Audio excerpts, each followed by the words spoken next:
Make sure you guys hit the subscribe button if you guys are enjoying the content that we're throwing up. And make sure you guys hit the like button if you enjoy the video. And yeah, let's begin.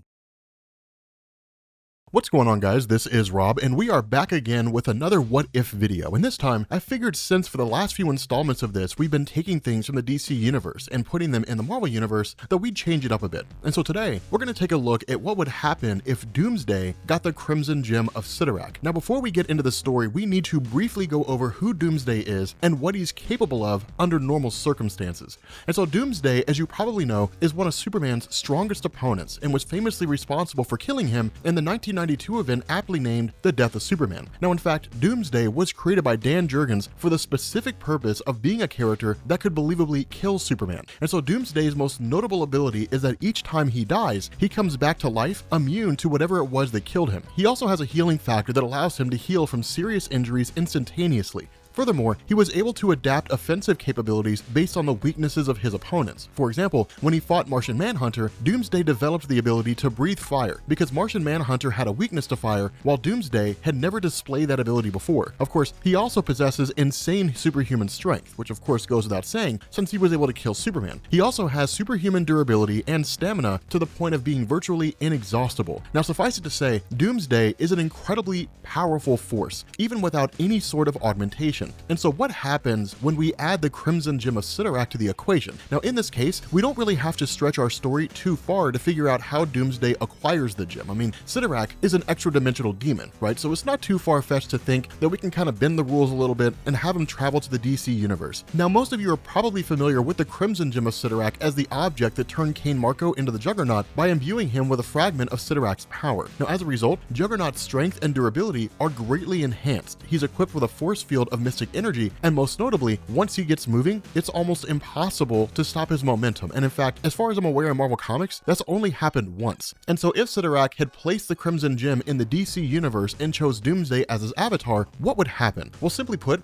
Doomsday would be one of the most dangerous forces in the entire DC universe, capable of causing a nearly unimaginable amount of damage. And so it only makes sense that he would try and cause that damage where it would be most likely to draw out his most hated foe, Metropolis. And so as our story opens up, we basically see Doomsday amped up by the Crimson Gem of Cyttorak laying waste to the city that Superman calls home. And it doesn't take long for the Man of Steel to show up and stop the rampaging Doomsday. Now, after taking a couple of punches, however, Superman quickly discovers that Doomsday is operating on a level even beyond anything Superman has ever seen out of him before. And it's not often that we see Superman totally outclassed in terms of brute strength, but because of the gem's power, he is completely unable to slow down Doomsday's momentum as he runs through the streets of Metropolis, leveling building after building. Now, Superman summons all of his strength, but it's absolutely no use. Doomsday is simply just too powerful and is able to defeat Superman with surprising ease, not only because of his enhanced strength, but also because the Crimson Gem of Cyttorak is technically an object that uses magic energy, and Superman is vulnerable to magic.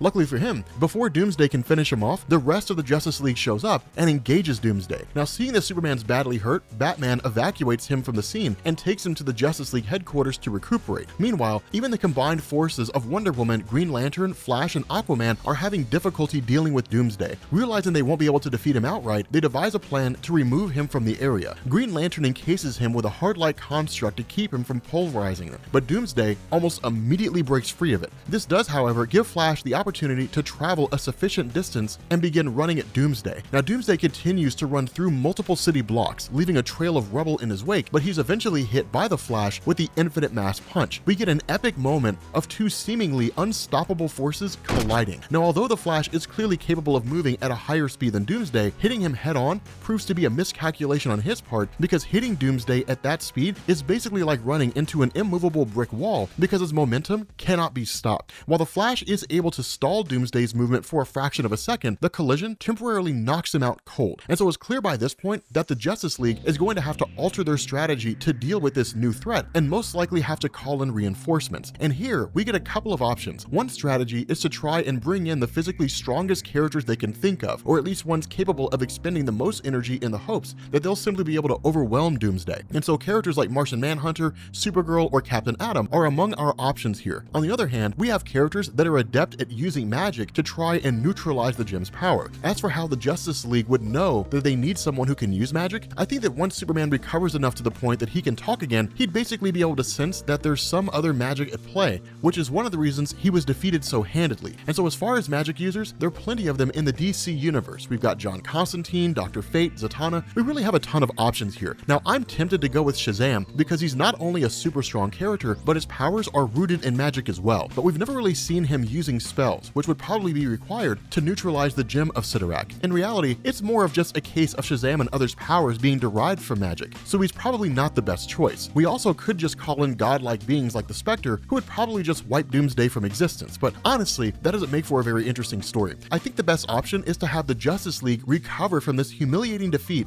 and find a way to defeat Doomsday themselves, albeit with a little help from Zatanna and Dr. Fate, since they do need some magical firepower, and they probably wouldn't want to consult Constantine because he's really just a dick. Now, in terms of who's going to supply the brute's strength, he insists that he'll be able to be the one to take Doomsday down. Now, as other members of the Justice League try to talk him out of it due to his weakness to magic, he remains determined to get back into the battle and defeat his longtime enemy. And so to this conundrum, Batman offers a solution and unveils an armor that he's developed that will not only shield Superman from the gem's magical energy, but greatly augment his strength as well. Now, Superman, of course, is hesitant in donning the armor, as it's not something that he does regularly, but the fact that he needs it in this situation shows just how powerful Doomsday is when he's amped up by the Crimson Gem. And so the Justice League converge on Doomsday, who's now moved from Metropolis to Gotham City and is wreaking havoc there. Now, at first, Doomsday proves difficult for the Justice League to handle, even for Superman in his magical resistant armor. And while the armor does alleviate Superman's weaknesses to magic, his strength is still proving insufficient to stop Doomsday's momentum. Now, while it might seem strange given how strong Superman would be in this situation, we have to remember that even when we are dealing with Cain Marko as that version of the Juggernaut, a character as strong as Worldbreaker Hulk was completely unable to stop his momentum, but instead had to redirect it to end the fight with him. And so while we're dealing with someone like Doomsday who already possessed strength far beyond Cain Marko's, he's going to be even more unstoppable for Superman wearing this armor. And so with that in mind, the tide does not turn in the battle until Zatanna and Dr. Fate are able to neutralize the mystical energies of the Crimson Gem. And so once Doomsday's connection with the gem is severed, Superman is finally able to begin dealing damage to Doomsday and is also able to endure Doomsday's counterpunches thanks to the extra durability his armor provides. And so once Doomsday is sufficiently weakened, the Flash would grab him and then run a good way from the shore. Now, Green Lantern would then encase him in a hard light box that he's unable to free himself from immediately due to his weakened state. Aquaman would then plunge the box containing Doomsday into the depths of the sea, ridding Earth of the threat that he poses, at least for now. Dr. Fate in turn would take the Crimson Gem of Sidorak and place it under a magical protection spell within the Tower of Fate so that no one could ever come into contact with it and become the avatar of Sidorak again. And so yeah, that's how I think it would go down if Doomsday got the Crimson Gem of Sidorak. And honestly, we could have gone a different way and we could have chosen to repeat not only the death of Superman, but the entire Justice League if we wanted to go that route. But let me know in the comments and let me know what stories you guys would like to see me cover in the future What If episodes. And so with that being said, guys, we're going to bring this video to an end. If you are new here to Comics Explained, make sure you guys hit the sub button to become part of the Rob Corps. If you guys enjoyed this video, make sure you drop a like, and I will catch you all later. Peace.